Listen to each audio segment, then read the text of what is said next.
मित्रांनो, एक सत्य घटनेवर तुम्हाला मी आज बोलणार आहे की आमच्यातले बरेच जण नवीन व्यवसायासाठी नवीन मुलं व्यवसायात उतरले. कुणी ह्याची फ्रँचायझी घेतली, कुणी त्याची फ्रँचायझी घेतली, पण ते मुलं अक्षरशः आज डिप्रेशनमध्ये तर घरचे 5-5-10 लाख रुपये त्यांनी त्या फ्रँचायझीमध्ये लावले. तर त्यांना त्यावेळेस पण मी बोलत होतो की तुम्ही डायरेक्ट धंदा टाकू नका, तुम्ही धंद्याचा अनुभव घ्या, कुठंतरी एक 5-6 महिने काम करा, 1 वर्षभर काम करा, त्याच्यानंतर तुमचा धंदा टाका आणि धंद्याच्या खोल मुळाशी जा. डायरेक्ट बाह्य रंगाने बघून धंदे टाकू नका.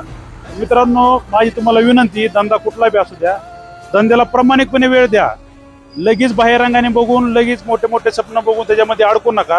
ह्याच्यामुळं तुमचंच नाही तर तुमच्या अख्ख्या कुटुंबाचं वाटोळ आहे. तुम्ही पूर्ण डिप्रेशनमध्ये, घरचे पूर्ण डिप्रेशनमध्ये. तर ह्या सगळ्यापासून जर वाचायचं असेल तर तुम्हाला धंद्याला वेळ द्यावा लागेल, प्रामाणिकपणे धंदा करावा लागेल आणि धंदा डायरेक्ट कुठलाही टाकू नका. धंद्याचा अनुभव घ्या, त्याच्याशिवाय कुठला धंदा डायरेक्ट टाकू नका. इंस्टाग्राममुळं बऱ्याच पोरांचं आज वाटोळं व्हायला लागले. आम्ही आमच्या जवळचे बघतो, लांबचे बघतो, त्यांनी मोठं फर्निचर केलं, त्याने हे केलं.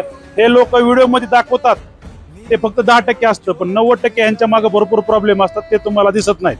त्यामुळे बाह्य रंगाने बघून धंदा टाकू नका. धंद्याचा अनुभव घ्या प्रॉपर. 6 महिने, वर्षभर त्याला वेळ द्या आणि नंतर धंद्यात उतरा. धन्यवाद.